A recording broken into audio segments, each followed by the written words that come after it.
The cold wind of Kepler 442b cut through the dig site like a knife. Dr. Minho stood over his scanner, watching the screen with wide eyes. Something was buried deep below the red soil. Something big. Something impossible. "Deho, come here," Minho called out to his young assistant. Deho ran over, his boots making crunching sounds on the frozen ground. He was only 26 years old, fresh from the university in Seoul. His face was always full of excitement when they found something new. "What is it?" Deho asked, looking at the scanner. "There's a structure down there, 200 meters below us. But that's not the strange part." Minho pointed at the numbers on his screen. "This metal, I've never seen anything like it. It's not in any database we have. They had been digging on this planet for 3 months. The team was looking for old ruins, maybe some pottery or tools. Instead, they found something that would change everything. It took them 2 weeks to dig down to the structure. Every day, more of it appeared from the ancient rock. When they finally cleared away all the dirt and stone, they stood in silence. Before them was a door. At least it looked like a door. It was 5 meters tall and 3 meters wide. The surface was black, darker than anything they had ever seen. It seemed to drink in the light around it. Strange symbols covered the door. But these symbols did something weird. When you looked at them directly, they moved. They changed shape. They seemed alive. Commander Yuna arrived from the research ship in orbit. She was a strong woman with sharp eyes that missed nothing. She had been in the military for 20 years before joining the research team. She walked around the door slowly, studying every detail. "Have you tried to open it?" she asked. "We've tried everything," Minho said. He pointed to all the equipment around the site. "We've used electromagnetic pulses, sound waves, heat, cold. Nothing works. There's no power source we can find. No handles. No buttons." Jiwon stepped forward. She was the team's language expert. She had spent her whole life studying alien languages. "These symbols are strange," she said, holding up her tablet. "They're not like any language I know. They look like mathematics, but also like biology. Like they're describing something alive," Deho had been thinking. "What if it needs something alive to open it?" he said. Everyone turned to look at him. "Think about it. Many different species have been to this planet over thousands of years. What if this door was made to be opened by any of them? A universal lock," Yuna said slowly. "But what would be the key?" Minho pulled out his portable scanner. "Let me check for biometric sensors." He moved the scanner over the door's surface. The machine beeped once, then showed a single point of light near the center of the door. "There, some kind of panel that reads biology." Jiwon moved toward the panel, but Yuna caught her arm. "Wait, we don't know what this will do.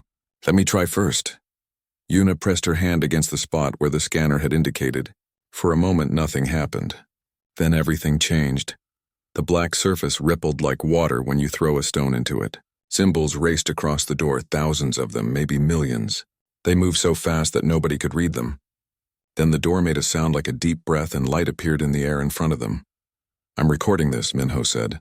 His hands were shaking. The light formed into a hologram. Images flashed past one after another. They saw creatures of every shape and size. 4-armed beings with skin like crystal. Creatures made of gas floating in special containers. Reptiles with 3 joints in their limbs. Species after species appeared in the light show. Some of them were familiar from the Galactic Council. Others were completely unknown. "It's identifying them," Jiwon whispered. "Every species that has ever existed." The hologram kept working, scanning Yuna through her suit. It checked her heart rate, her genes, her cells. Everything about her biology was analyzed in seconds. The symbols changed to Korean, as if the door knew her language somehow. Then the display stopped. Everything froze. Nothing moved for a long moment. Finally, words appeared in large letters that everyone could read. Species, human origin, Earth status, recognized clearance, level, Omega absolute, and below that, words that made no sense at all. Welcome back. Creator. The door began to open. Minho stepped back, his mouth hanging open. Creator? What does that mean? I don't know, Yuna said. Her voice was steady, but her hands were shaking. But I think we're about to find out. The air that came from the open door was fresh, incredibly fresh for something that had been sealed for thousands of years. Yuna's suit sensors checked it automatically. Oxygen and nitrogen mixed perfectly for humans to breathe. Perfect pressure, no poison, no contamination. It was as if someone had been keeping the air fresh, waiting for them to arrive. "This is impossible," Minho said. "To preserve air like this would require technology we don't have." "Technology nobody has." Yuna activated her communication device. "Sejong, this is Commander Yuna. We're going inside. Record everything we transmit."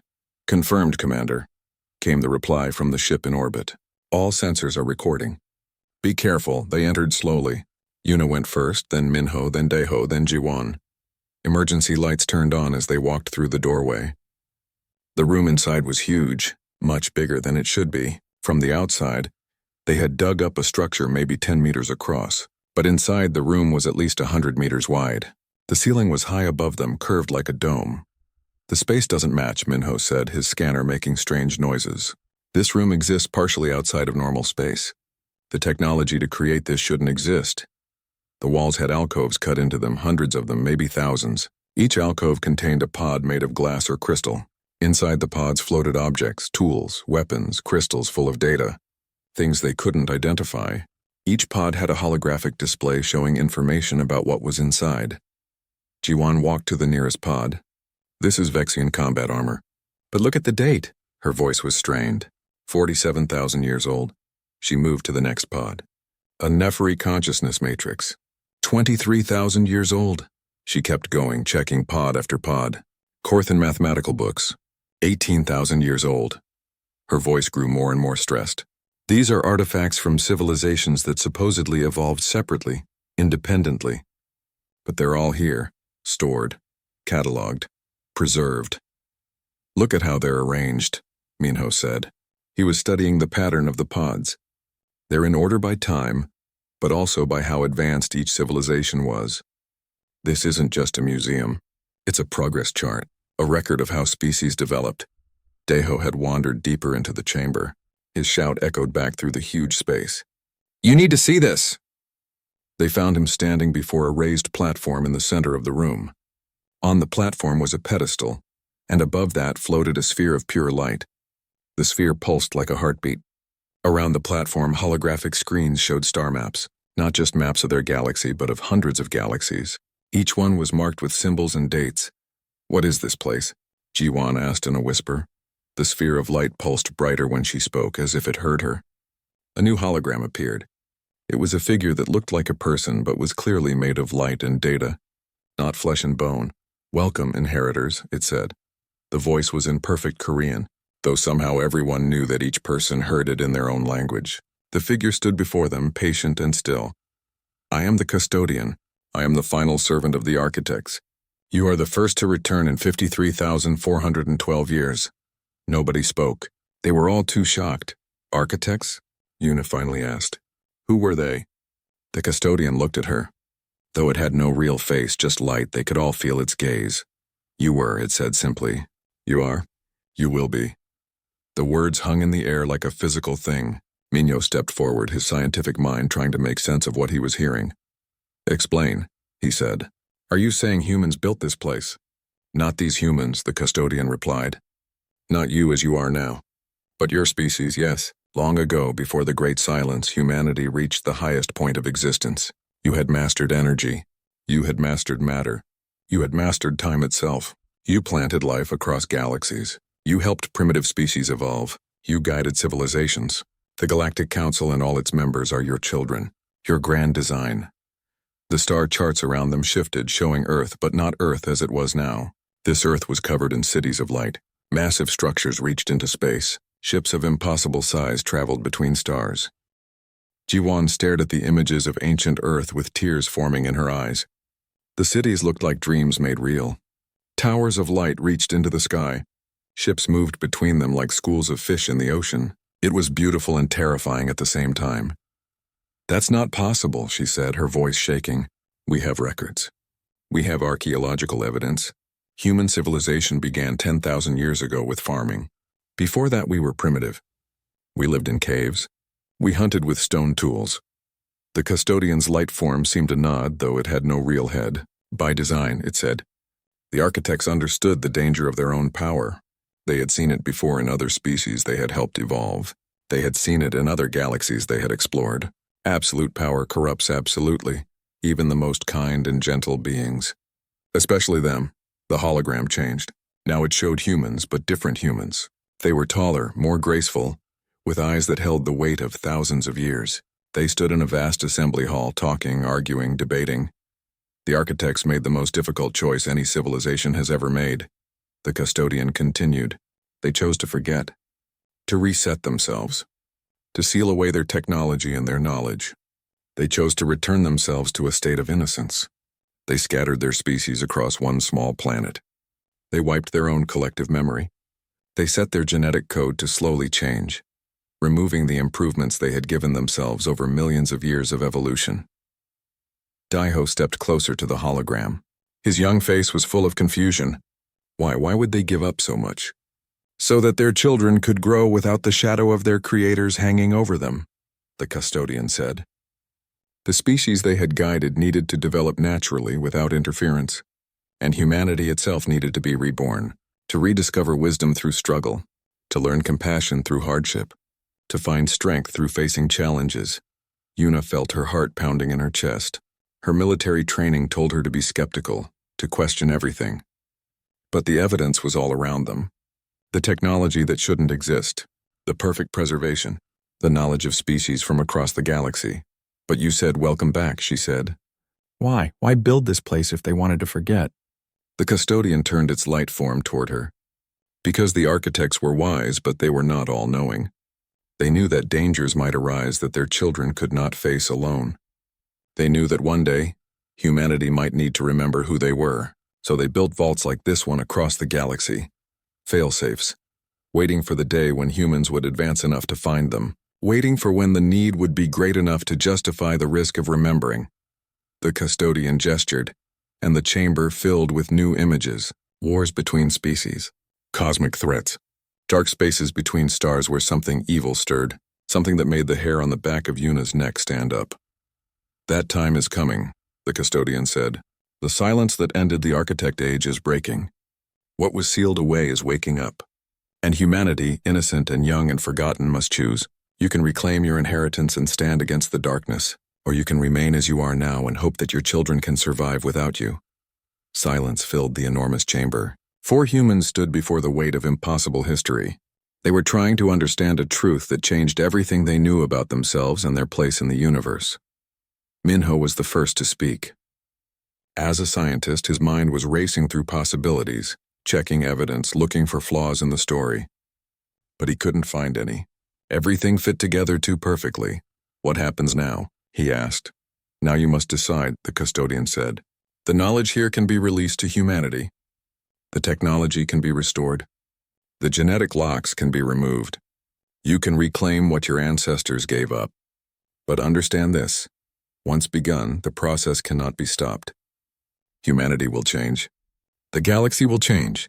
Nothing will be as it was before. Yuna looked at her 3 companions. Minho, the scholar, wrestling with information that rewrote his entire field of study. Jiwan, the linguist, seeing patterns that suggested impossible truths. Daiho, young and idealistic, seeing possibilities instead of dangers. And if we refuse? Minho asked quietly. Then this vault seals again, the custodian said. I will wait another 50,000 years, and whatever is coming from the dark spaces, you will face it as you are now, with the technology you have now, with the abilities you have now. The image of the dark thread appeared again, 3 massive shapes moving through the void between stars. They were not ships. They were something else, something alive, or perhaps beyond the difference between living and machine. They were so large that planets looked like dust beside them. They are called the Devourers, the custodian said, and its voice was heavy with old fear. The reason the architects sealed their power was not just to allow the galaxy to grow freely. It was also to hide, to make humanity invisible to an ancient enemy that feeds on advanced civilizations. The architects thought they had destroyed the Devourers, or at least driven them beyond the galactic boundary. They were wrong. Minho felt his blood turn cold. How long do we have? 3 of them have crossed back into the galaxy. In approximately 40 of your years, they will reach the inhabited sectors. They will consume everything. Matter, energy, data, life itself. They have done this to 7 galaxies before ours. The architects barely survived their last encounter. Your current civilization would last approximately 17 days against a single devourer. The words fell like stones into still water. 17 days. Against just one of them. So we have no choice, Una said. Her voice was flat. Accept your offer or die.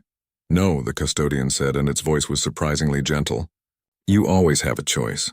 You can refuse, and I will share information about the Devourer threat with the Galactic Council. Perhaps together, all the species can find a solution. Perhaps the 40 years will be enough to develop weapons or defenses. Perhaps you can find another way. Perhaps not.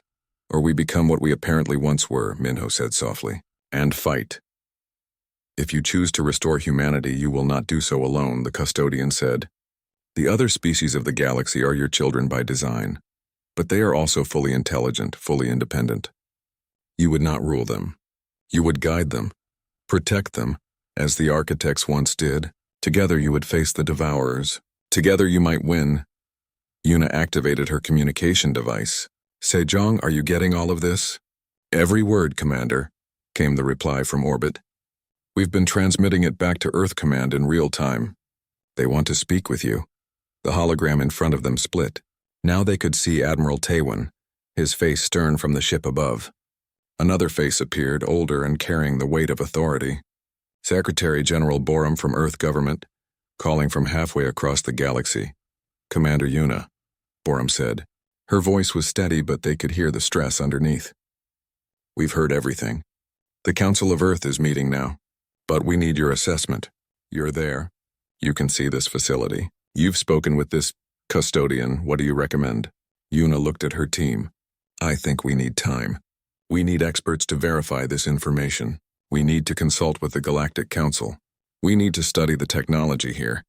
This is too big a decision to make quickly. Time is the one thing you do not have, the custodian said. Forgive my directness, but the Devourers care nothing for your political processes. I am bound by the protocols of my creators. This choice must be made by those who discovered me, within one rotation of your home star around its axis. After that, the vault seals and the opportunity is lost for another age. One day? Admiral Taewon's voice rose with anger. You expect us to make a decision that affects all of humanity in one day? The architects believe that true wisdom shows itself in crisis, not in comfortable discussion, the custodian replied. And the choice is not as complex as you make it. You can remain as you are and hope for the best, or you can become who you were and fight for your children. Everything else is just noise. Borum closed her eyes for a moment. When she opened them, they were hard with determination. We need more information. Custodian, what exactly are you proposing? What does this restoration involve?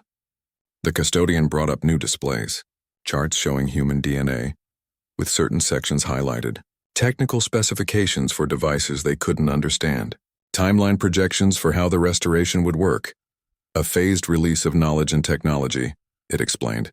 Stage 1. Historical records proving the architect civilization and humanity's true history. Stage 2. Advanced technology for power generation, travel between stars and new materials. Stage 3. Genetic restoration, reactivating the dormant sequences in human DNA that would restore your ancestors' enhanced capabilities. Stage 4. It paused. Stage 4 is sealed. It can only be unlocked when humanity has proven worthy of the final inheritance. What capabilities are we talking about? Another voice asked. Dr. Yunji appeared on the display, calling from the Galactic Council station. She was Earth's best expert on how different species evolved. Extended lifespan, approximately 10 times your current expectancy, the custodian said. Enhanced cognitive processing, faster learning, perfect memory, the ability to think multiple thoughts at once. Increased physical resilience, resistance to disease, faster healing. Admiral Taewon's face on the holographic display turned red with frustration. His military training made him value order, procedure, and careful planning. What they were discussing went against everything he believed in. This is insane, he said. We cannot make a decision of this importance based on one day of information. We need months, years of study. We need verification from multiple sources. We need consultation with every government on Earth and every species in the Galactic Council. With respect, Admiral, Una said, we don't have years. We might not even have months. The Devourers are coming, and if we wait too long, it won't matter how carefully we made our decision. Dr. Yunji appeared more prominently on the display. I understand the urgency, but we must consider the risks.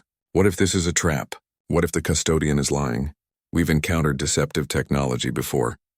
The Netheran almost destroyed 3 civilizations with false promises of ancient power. Jiwan stepped forward, holding up her tablet. Data streamed across its surface. I've been analyzing the linguistic patterns and mathematical proofs embedded in this structure. They use concepts that existed before any known language. And look at this. She pulled up a genetic analysis. Human DNA has sequences that our own scientists have called junk DNA because they don't seem to do anything. But these sequences match mathematical patterns found throughout this facility. They're not junk. They're locks. Switches that have been turned off. Minho added his own findings. And this facility has records of every intelligent species in our galaxy. Dated, organized, with notes on how they were helped to develop. The Vexians had 4 different species on their world that were combined into one. The Korthan received genetic changes to survive their planet's radiation. The Nepheri were elevated from simple gas reactions to true intelligence.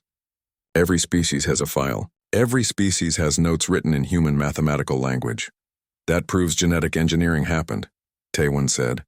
It doesn't prove humans did it. The mathematical language throughout this facility is based on human brain patterns, Daeho explained. The measurements use Earth's golden ratio. The time markers reference how long it takes our sun to complete its orbit. This place was built by humans for humans to be understood by humans. Before anyone could respond, a new face appeared on the display.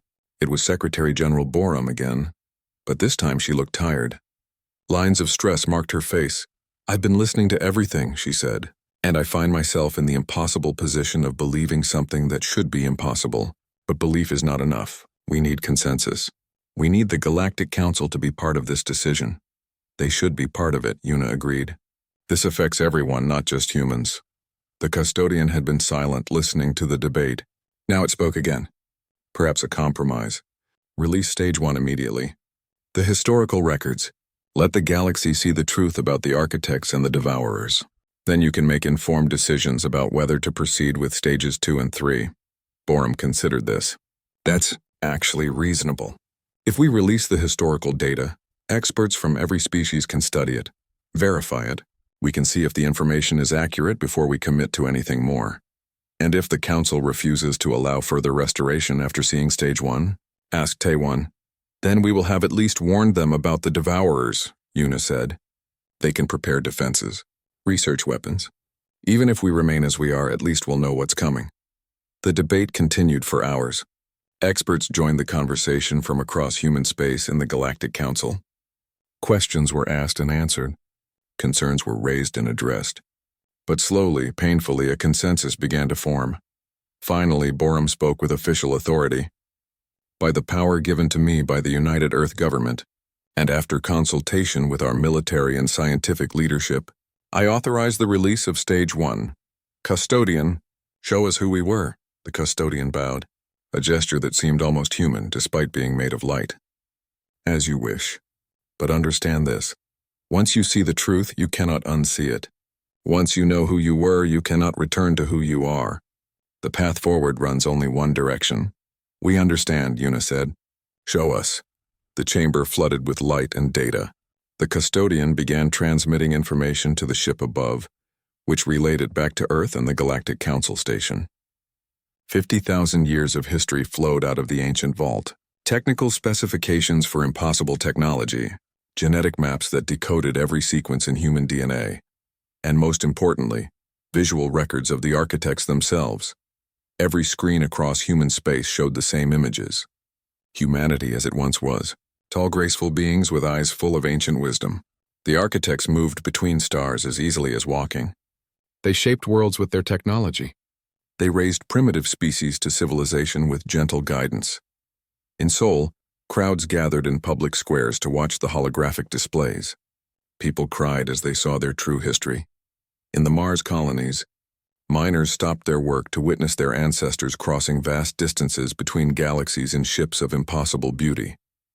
On the generation ship Dangun, still decades from its destination, passengers watched in awe as the architects demonstrated technology that made their own vessel look like a child's toy. The reaction was universal. Shock, wonder, and a strange feeling of recognition, as if something forgotten was finally being remembered. Dr. Hyan was Earth's leading expert on genetics. She worked in Seoul at the Institute of Genetic Science. Within 6 hours of receiving the data from the vault, she had verified everything. Her broadcast was watched by billions of people. "It's all true," she said. Her voice shook with emotion. "I've spent my entire career studying human DNA. We've always known there were strange things in our genetic code. Sequences that seemed deliberately placed. Patterns too perfect to be accidents of evolution. We called them junk DNA because we didn't understand them. But they're not junk. They're a manual. An instruction set. And they've been waiting inside every one of us for 50,000 years." She pulled up a holographic model of DNA. "Look at this sequence. It controls how our cells regenerate. Right now, our cells can only divide about 50 times before they break down. We call this the Hayflick limit. It's why we age. But watch what happens when I activate the dormant markers that the architects left behind." The hologram changed, with sections lighting up and reconnecting. The limit disappears. Cells can regenerate forever. This is how the architects lived for thousands of years. She moved to another section. This sequence controls brain connections. Currently, we use only a small portion of our brain's potential. Not because the rest is unused, but because it's locked. These markers, when active, create new pathways. Faster thinking, perfect memory, the ability to process multiple complex thoughts at the same time. Her voice dropped to barely above a whisper. "And this is the resonance. I don't fully understand it yet. It appears to be a form of quantum connection at the biological level. It allowed the architects to understand and manipulate physical laws intuitively. They didn't calculate physics. They felt it. They could reshape matter with thought, not by breaking physical laws, but by understanding them so completely that manipulation became as natural as breathing."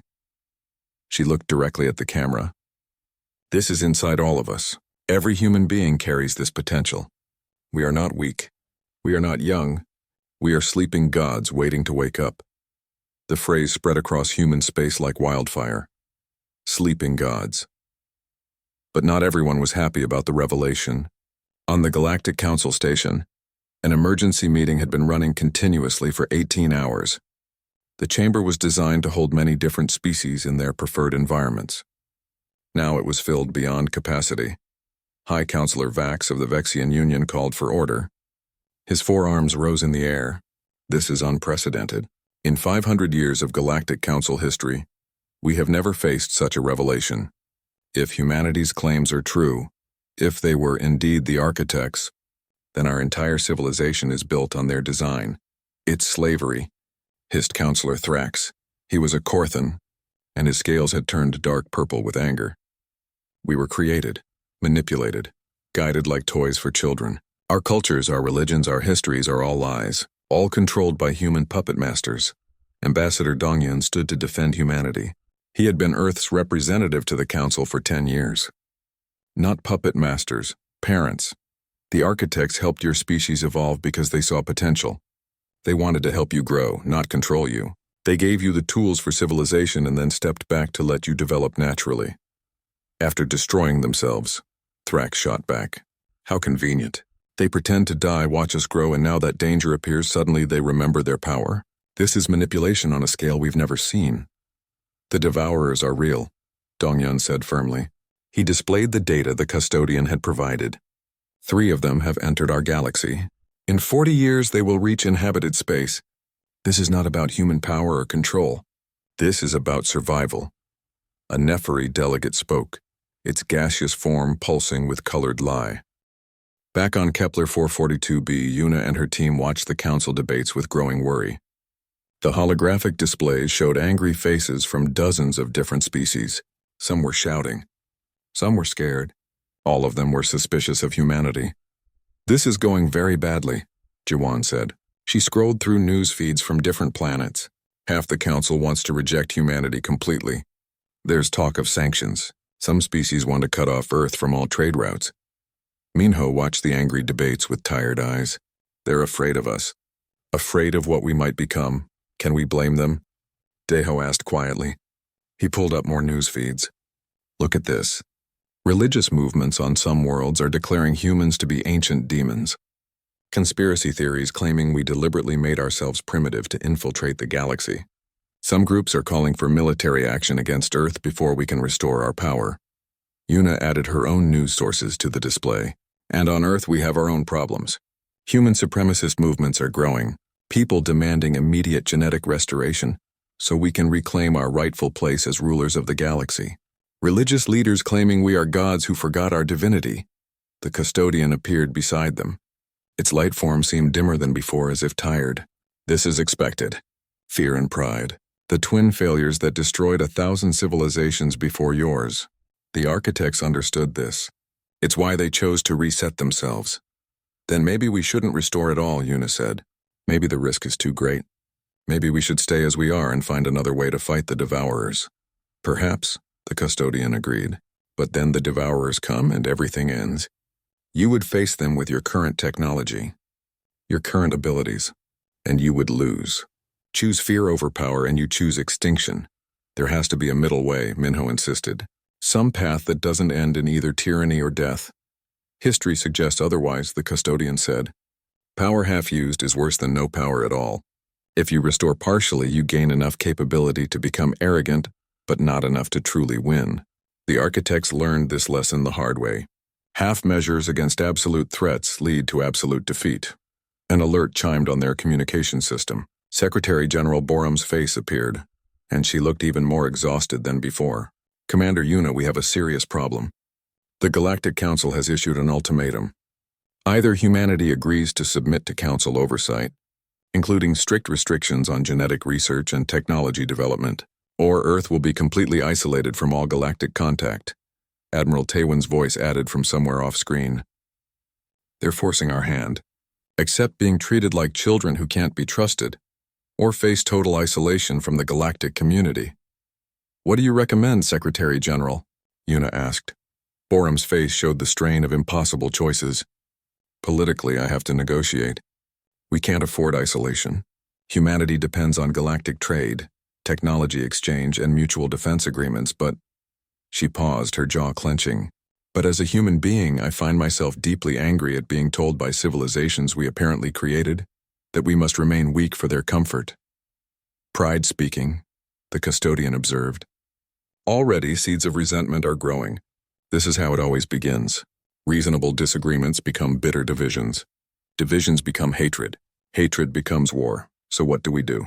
Deho asked, his young face showing frustration. We're damned if we restore our power and damned if we don't. Yuna stared at the custodian, an idea slowly forming in her mind. You said the architects reset themselves to avoid the corruption of absolute power. But they also built these vaults as emergency backups. They knew circumstances might arise where that power was necessary, so they must have thought about the exact problem we're facing now. How do you gain the power to fight an existential threat without becoming a monster yourself? The custodian was silent for a long moment. Then slowly it smiled.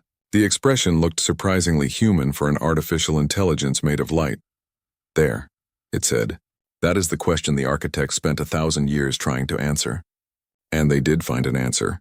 A solution so clever and so terrifying that it became the core of their final plan. Stage 4. The sealed stage, Minho said. The one we haven't unlocked yet. Correct. But I can tell you this much. Stage 4 is not about gaining more power. It's about ensuring that power can never be hoarded, never be monopolized, never be used without absolute agreement from everyone involved. How? Yuna demanded. Complete the restoration, the custodian said. Prove to the galaxy that humanity can be trusted. Show them through actions, not words, that you seek partnership and not domination. Only then will Stage 4 unlock. And only then will you understand what the architects truly sacrificed when they chose to sleep. The 4 humans looked at each other. Outside their small group, the political situation was getting worse by the hour.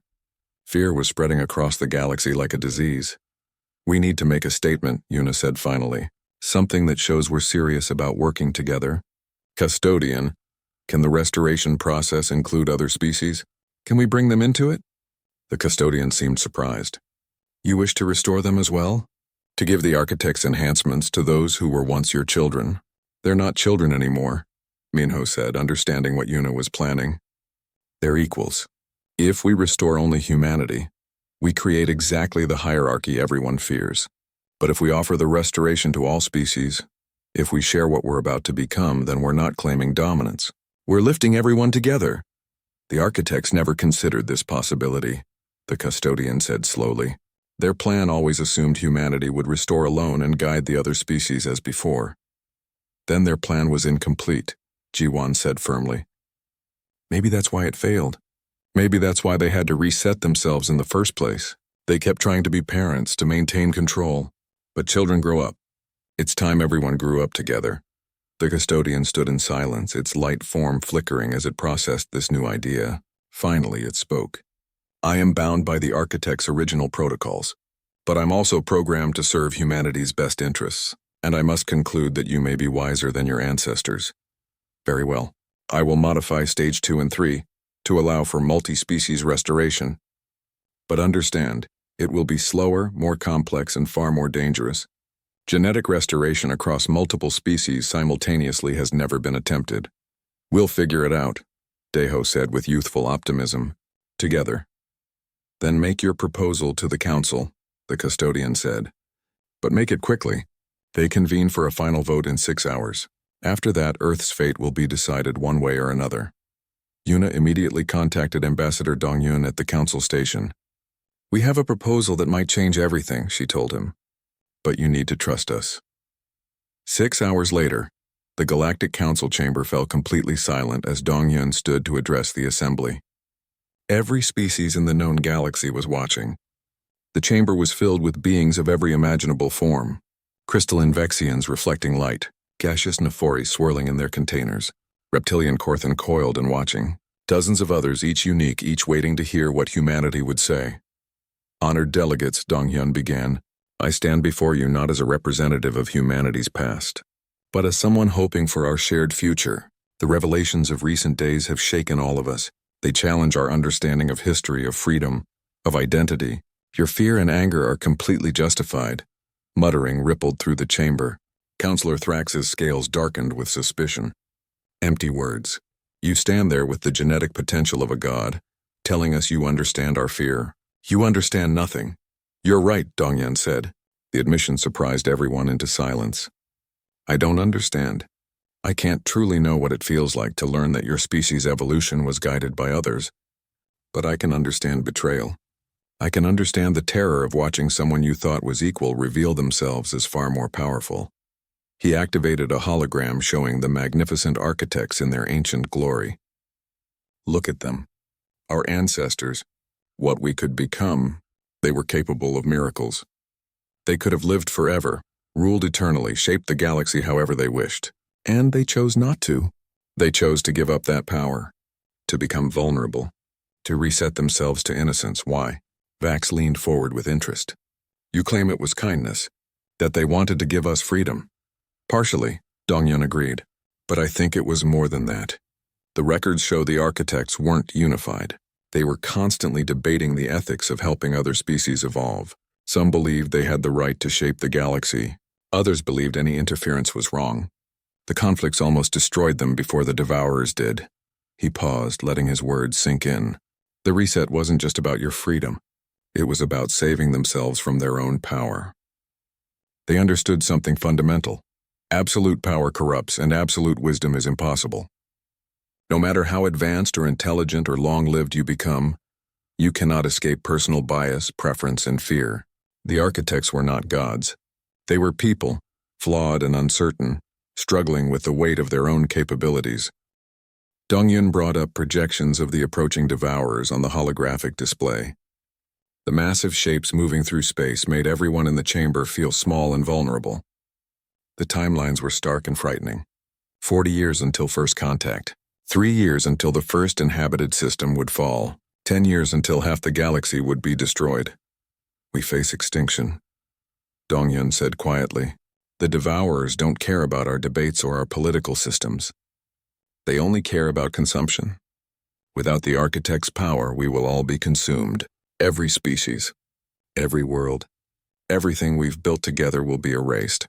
He brought up a new image. This one showed a mixed group of beings standing together. Humans, Vexians, Korthan, Nephri, and others, side by side as equals.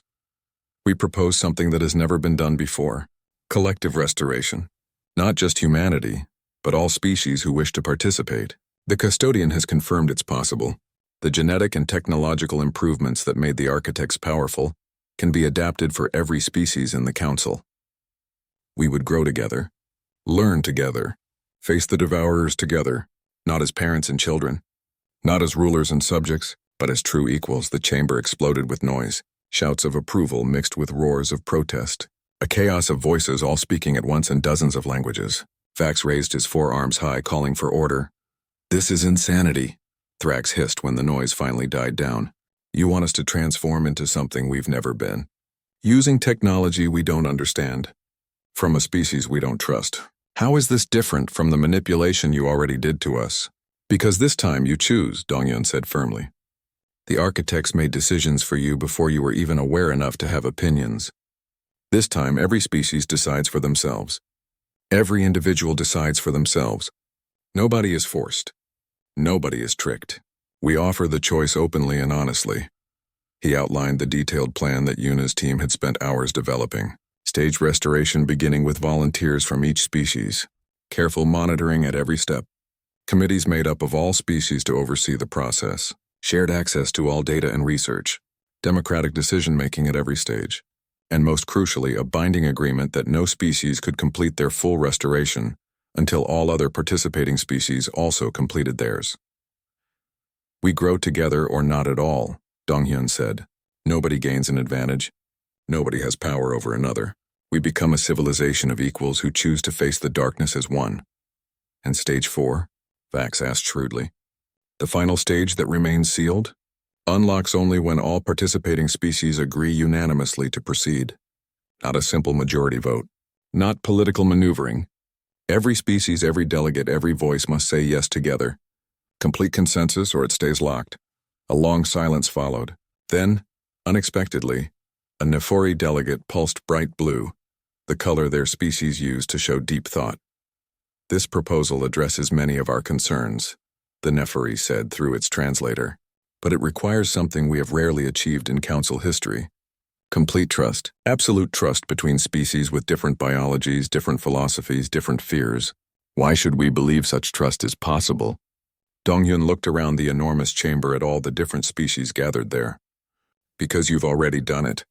The Galactic Council itself proves that different species can work together. You've built a civilization spanning hundreds of worlds. You have trade networks connecting distant stars. You share technology. You defend each other. You've already chosen trust over isolation. This is just choosing it again, but deeper." "Pretty words," Thrax said. "But words are cheap. Proof is expensive." "Then let us offer proof," a new voice said. Every head in the chamber turned as figures appeared at the entrance. Yuna walked down the central aisle with Minho, Jiwon, and Daiho beside her. The custodian's holographic form shimmered next to them.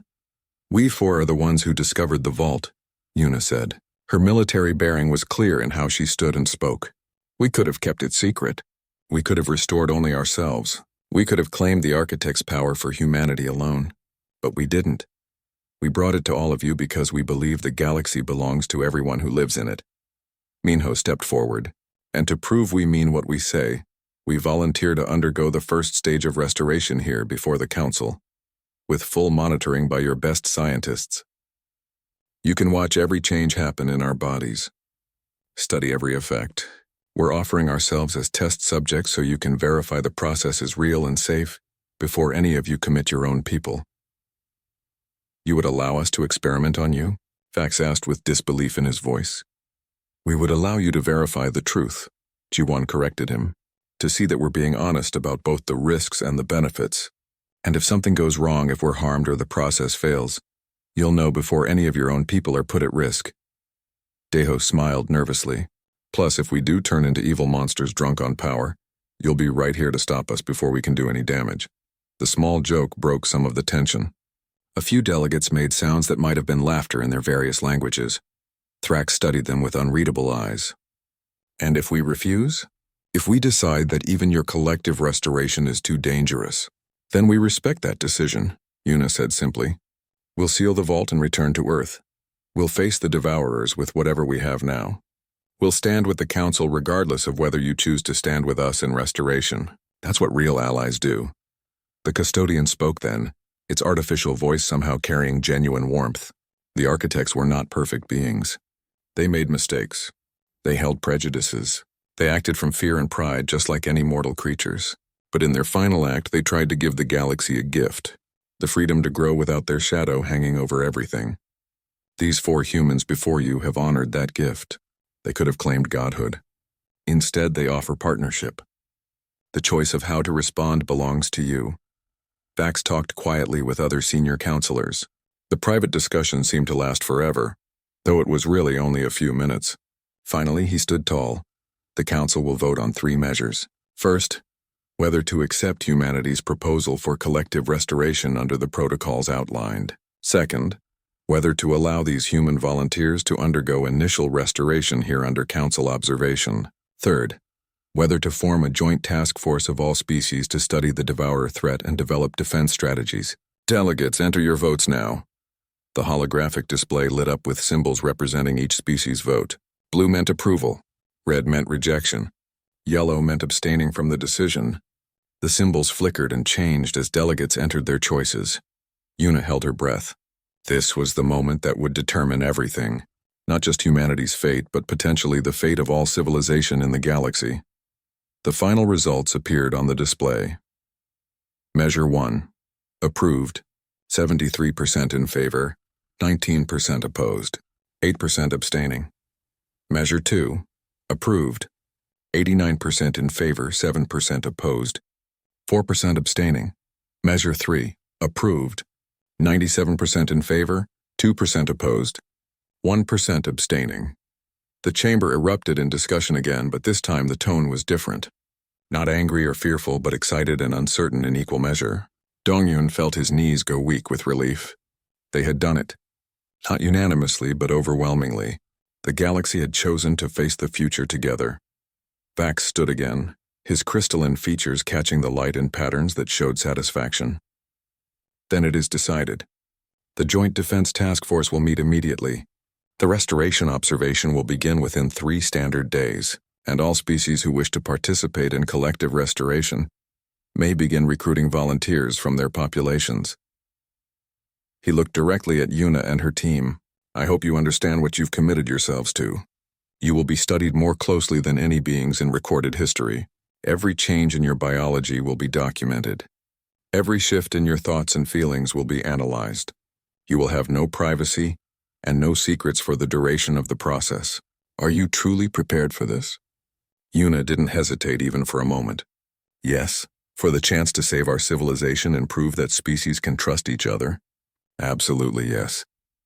As the council session ended, delegates approached the human team, not with hostility anymore, but with cautious curiosity and growing respect. Questions were asked in various languages. Hands and other appendages were offered in greeting. For the first time since the vault's discovery, the future felt hopeful instead of terrifying.